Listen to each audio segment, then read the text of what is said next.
El espacio de la memoria histórica es un proyecto que se articula a partir de la conformación de un comité con una multiplicidad de representaciones. Importante darlo a conocer a la población, dado que está en coherencia con los principios de cogestión y corresponsabilidad del municipio. Si bien se marca en una línea de tiempo vinculada con la época de las dictaduras, es cierto que también es un proyecto atemporal, pues se vincula con temáticas atemporales como derechos humanos o cultura de paz.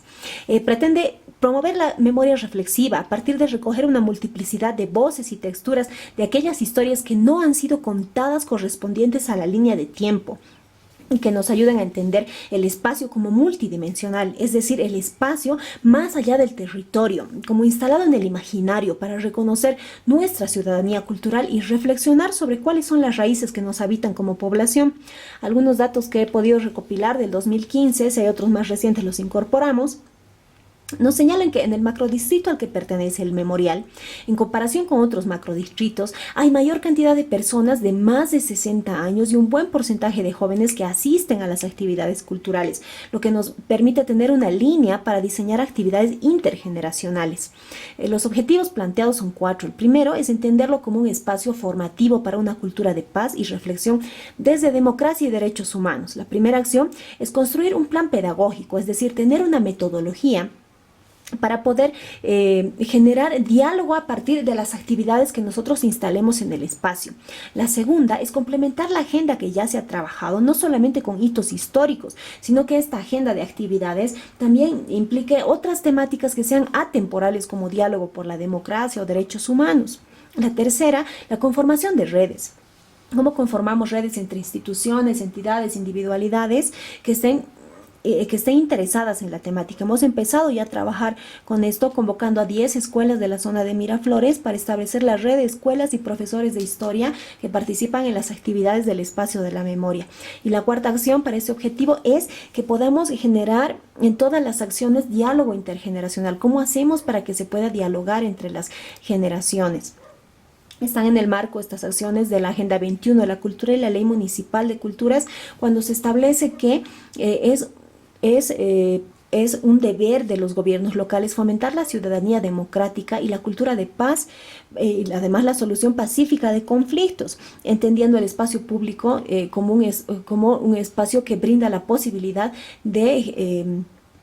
expresarse libremente. Además, también en la Ley Municipal de Cultura se reconoce estos procesos de formación con preferencia a niños, niñas y adolescentes. El segundo objetivo es preguntarnos cómo hacemos para ocupar el espacio público y resignificarlo. La primera acción está vinculada a que no sea solamente un espacio de instalación de información, sino que sea un lugar donde los creadores, la comunidad creativa pueda dialogar con los colectivos sociales que forman parte del comité o que no forman parte del comité y que puedan recoger la información para traducirla creativamente para públicos diferenciados, y de esta forma podamos narrar esta parte de la historia a través del canto, de la danza, de la poesía, de las bibliotecas humanas, etcétera, de manera que el espacio sea un espacio vivo. La segunda actividad orientada a que no haya solamente en el espacio visitas guiadas o recorridos de narración oral, sino que sean recorridos con un componente especial que permitan el diálogo de la gente, que la gente pueda ir y complementar el diálogo complementar los recorridos desde sus propias voces. La tercera acción, ya hemos tenido una primera experiencia, es la instalación de las carpas por parte de las asociaciones o entidades que forman parte del comité o quienes estén interesados en la actividad para poner a circular su información. Las tres actividades también en el marco de la misma normativa, cuando se establece que la ocupación del espacio público es garantía para la participación cultural y además para ejercer el derecho a la libre expresión. El tercer objetivo tiene que ver con el diálogo en sí mismo, dialogar sobre la memoria pública como buena práctica de gobernanza, es decir, cómo hacemos para que el diálogo en sí mismo sea entendido como una potente herramienta en el ámbito político del ejercicio de los derechos culturales. Cómo exploramos estéticamente la instalación del diálogo en el espacio público para animar a que la gente pueda participar desde su reflexividad y que podamos dinamizar nosotros estos procesos a partir de orientadores o de gente, de animadores de cultura de paz, no precisamente artistas, sino animadores de cultura de paz, que esto está vinculado muy de cerca también con el tema cultural. Proponemos que se hagan en el espacio, se instalen constantemente en cada feria espacios de círculos de la palabra y círculos de escucha. Esto está en el marco de la misma normativa también, tanto Agenda 21 como la Ley Municipal de Culturas, que establecen que el diálogo es una forma de participación pública y una práctica de buena gobernanza, además, y además es una condición para acceder a la vida cultural. El cuarto objetivo es más a largo plazo y se vincula con cómo fomentamos el resguardo y reconstrucción de la memoria como patrimonio material, es decir, seguramente a través del proyecto llegará mucha información que nosotros tengamos que registrar por diferentes medios. ¿Cómo hacemos para registrar, para resguardar toda esta información que va a ser parte del abanico de la reconstrucción de esta línea de tiempo en la memoria histórica? Esto hace que surjan varias preguntas que me planteo, como cómo vamos a construir el espacio de la memoria como un sitio de conocimiento compartido, colectivo.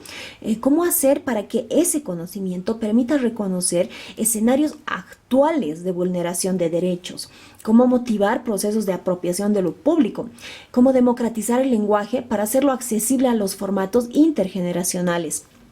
Cómo abordar las diversas tramas que supone compartir la información poco conocida en esa línea de tiempo. Eso nos pone de frente a plantear, si no es una metodología, es por lo menos unas líneas metodológicas de cómo vamos a encarar el proyecto. La primera es la necesidad de articular con espacios tanto formales como informales educativos para que se entienda la instalación de esas escuelas de paz, de sus aulas abiertas en el espacio de la memoria,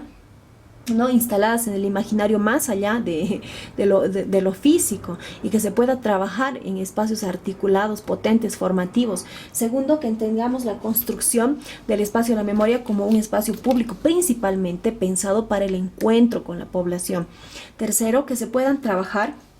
las experiencias formativas como eje de articuladores, es decir, trabajar la escucha compartida como una experiencia formativa para complementar con esas voces de justamente que decíamos de las personas que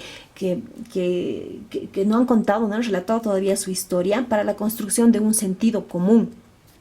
Abordar el diálogo antes que la transmisión creo que es un enfoque súper importante, que no sea la idea de que se le está dejando un legado a las nuevas generaciones, sino que se sienta que hay la posibilidad de la intervención desde el presente para la construcción también del pasado, ¿no? A través de la pedagogía de la pregunta, a través de la indagación, y que esto sea una garantía de cultura democrática, que se enfoque también la multiplicidad de actores, que sean diversos los actores que puedan participar, principalmente desde la mirada, por ejemplo, de las mujeres, para que se pueda reconstruir esta parte de los hechos concretos, animando al acercamiento de las experiencias y que la gente entienda que son experiencias históricas complejas, ¿no? La sexta, establecer espacios atemporales, ya lo decíamos, para que el reconocimiento de los hechos históricos sean a partir de diálogos como la intergeneracionalidad, los derechos humanos, y que todo esto sea a partir de espacios de debate.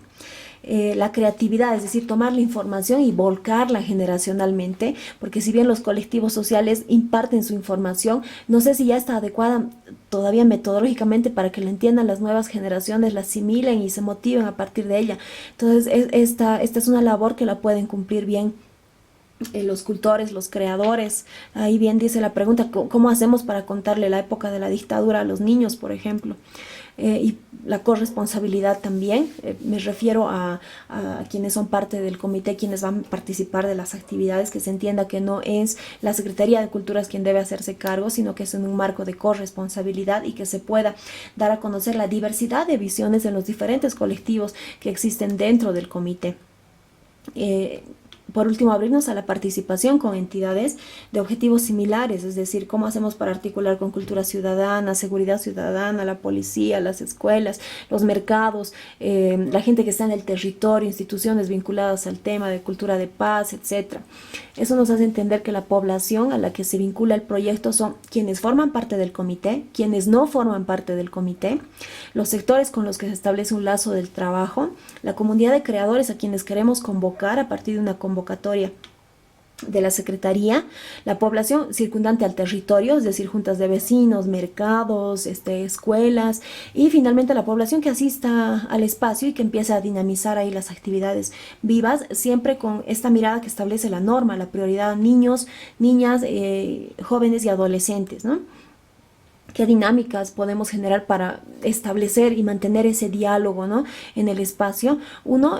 fortalecer el comité impulsor del espacio de la memoria, como el diálogo interno, establecer ahí mismo periodicidad de reuniones y la forma de organización del comité para que pueda rotar también la responsabilidad en cuanto a la organización, conformar un espacio común de encuentro entre los participantes de redes y los involucrados también en el territorio, como las señoras cercanas de los mercados, y articular con lo que tenemos en el municipio, bibliotecas barriales y con comités macrodistritales,